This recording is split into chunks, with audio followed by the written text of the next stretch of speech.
$15,000. All right, action fast and furious tonight as we take you out to Turfway Park. Race number 5 on the Wednesday night program. Commodore Perry leads them out. Second career start for Commodore Perry. El Franco moves through with Rodney Prescott. There's the 4 Stone Slinger. Tell you what, I think the one's got a long shot look here. This is the horse that's out of the good mare Living the Life, who was a graded stakes winner for Gary Mandella, multiple graded stakes winners. She retired a millionaire.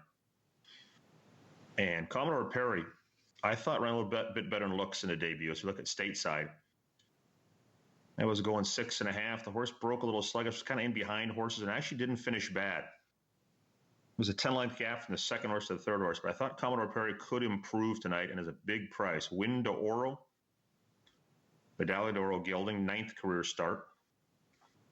Scratch to 9. Here's the 10, 911 Turbo. He began his career in Southern California with Neil Drysdale. Made one start at Santa Anita, October of 2019. Was off the board in a downhill in a turf race, 5.5 turf race. Then was moved to the barn of Mike Maker. Made 2 starts into last year, 3rd both times, and 2nd both times this year at Turfway Park at 6-5 and 2-1. Yeah, I can make a long shot case for the one here. I hope if he got enough out of his first race. He didn't break real sharp. He just kind of ran along late.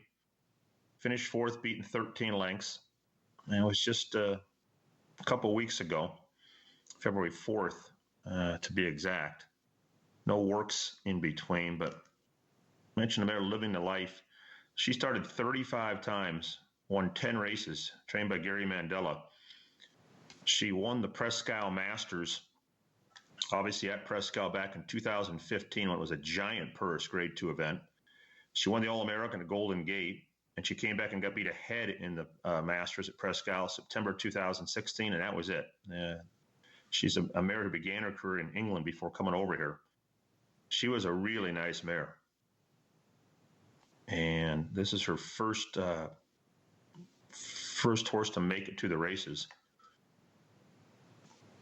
And the price is right at 14-1. I said the concern is that if he got enough out of his first race, because he ran 4th, didn't get a big buyer. No published work since the race. I find that unusual because that was back on February 4th. It's 3 weeks later.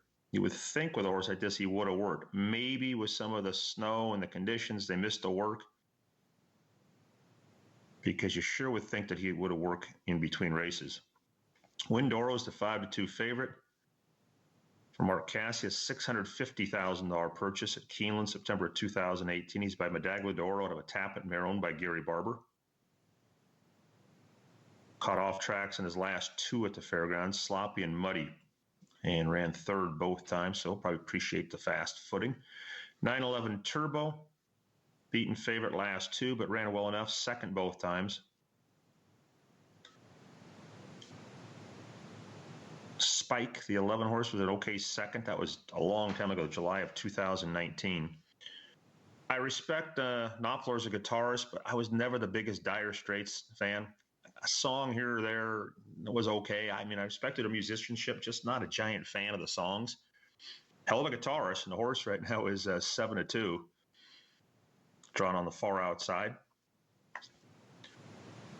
Take a little shot with the 1. I'm going to cross the board bet here on the 1, Commodore Perry at 16-1. I think he can move forward off his first race and out of a multiple graded stakes winning mare. Should be maybe a spot to improve off that debut, and the price is definitely right at 16-1. Got Bore Trick going in, Lasix first time, and blinkers off Bore Trick. Got about half the field in. It is post time at Turfway Park. This is the start of the late pick 4 on the Wednesday night card. Sony, the son of Frosted's locked away. El Franco and Gary Barber's Windoro are the next 2. Stone Slinger, the Stoneway Farm into line, green blinkers, 911 Turbo, 5-2 second choice as Shofar. And the step up in class and stretch out goes in. Here's Knopfler up to the outside. Another one stretching out to a route distance for the first time.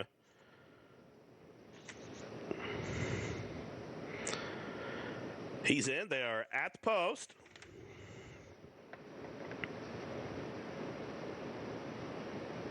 And they are racing up to a level beginning. Say it 8. Sony reaches up and out for the lead. Boo-Ray Trick is flashing speed to the inside, so on the run the first turn. Some bouncing going around towards the tail of the field. Stone Slinger had to check off heels and now is second last. So Boo-Ray Trick just leads. Say it 8. Sony.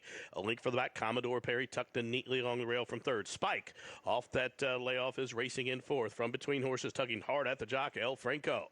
Then out in the clear, perfectly placed. Knopfler right alongside that one. 911 Turbo is racing mid-flight as they run up the backside. A link for the back to Stateside, who's a length in front of Windoro, who's really tugging hard against Chris. He's trying to get that one to relax behind a quarter 24.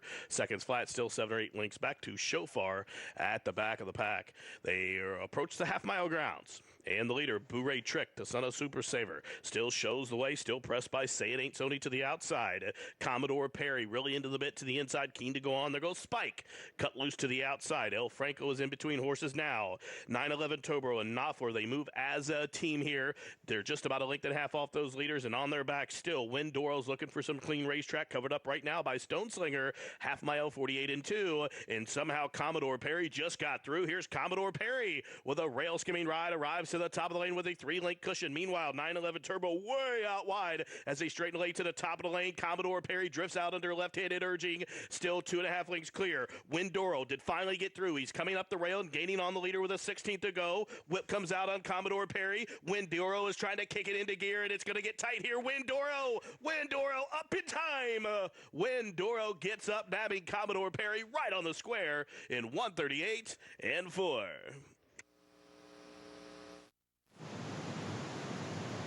Can I have the rest of the night off? That's a brutal beat. Absolutely brutal beat at 16 to 1 on Commodore Perry. And if he doesn't duck out, I think he wins. I don't know if he saw those geese towards the infield or if a shadow, but he ducked out severely. Oh, man, that's a brutal beat. Here comes the winner at 2 to 1 to nail me at 16 to 1 on Commodore Perry. Again, that was strictly a pedigree play to that graded stakes winning mare, Living the Life.